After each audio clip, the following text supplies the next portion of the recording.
pray harder that we sell our. Oh, you got. Well, it's very appropriate as the centennial year is coming to an end that we be meeting here in the Centennial Museum and also meeting with the man who wrote the book on Southern Miss. I have Dr. Bo Morgan, who wrote the Centennial History at our request called Treasured Past, Golden Future. So, Dr. Morgan, you had a chance to write up 100 years of Southern Miss history. Tell us a little bit about some of the characters that have populated this place and maybe some of the more memorable characters. From the early years, a lot of people know who Joe Cook was, the first president, Daddy Joe. But in a lot of ways, the real father of this place was T.P. Scott, who was the first vice president, because he was the driving force behind the Mississippi Teachers Association's effort to get the college chartered. He was a member of the first board. He was actually secretary of the board. This is all before he was appointed vice president.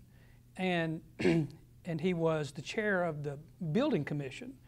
So he chose the brick, he reviewed all the plans, he actually supervised the building of the first campus. And then after doing all that, he was appointed vice president, and he wrote the catalog, he edited the campus newspaper, and he developed the curriculum for the first dozen years it was in existence. More recently, memorable people and events. Nobody except perhaps Aubrey Lucas knows more about the recent history of this institution than Bud Kirkpatrick. And Bud was here in the heyday when you and I were undergraduates in the 60s and 70s, when there was a lot of campus involvement of various types. And he recalls the incident where I think it was the Progressive Student Association submitted an activity form. They wanted to come and levitate the administration building, shake all the evil spirits out of it.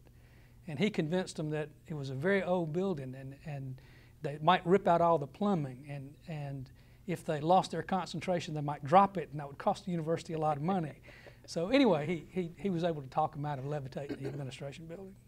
Your book has hundreds of stories, good stories, stories that if we weren't sure you were a historian might not even be true.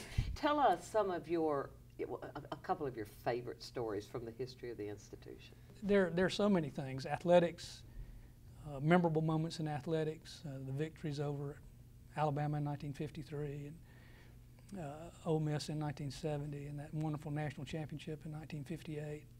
Is it true that our first football game was played against the Hattiesburg Boy Scouts? That's correct. That would make an interesting reenactment in a year or two. Well, and you know what else is interesting about that? That Boy Scout team was coached by Claude Bennett, who would become the second president in 1928. Oh my goodness. Give us some of your reflections on this centennial year and what it's meant to you and to the university. Well, you know, you and I were undergraduate students here not long after the midpoint of that 100 years. And watching this year go by and putting the book together and remembering growing up here and thinking, I remember Miss Harriet Leach, who was Joe Cook's secretary back in 1912 when the doors first opened. And here I am celebrating what happened 100 years ago, which involved people that I remember as a young boy. And it's amazing to me when I reflect back, and as I've done this work over the last 2 or 3 years, how enmeshed my life has been with this institution, even well before I ever was a student here. I mean, my life is inseparable from the story of this school, as I'm sure yours is. Mine as well. As a historian, what trends and themes have you identified in the history of Southern Miss? Well, you know, let me give you 3 words. I've thought about this a little bit. Our friend Bob Pierce, his favorite adjective to capture the spirit of Southern Miss is perseverance. And I think that reflects a sense of determination. And by the way, I ran across a yearbook reference to an April Fool's Day faculty student baseball game in about 1915, and some student reflected that Joe Cook runs the bases with more determination and less speed than anybody imaginable. And that kind of determination against all obstacles, against the odds, reflects the story of this, the spirit of this school. But resilience too. I mean, here we are in the midst of the most severe economic crisis in memory. But this is not the first Great Depression that this institution has endured. And the little twist on resilience is, and I looked the word resilience up in the dictionary, and it means the capacity to bounce back from change or misfortune.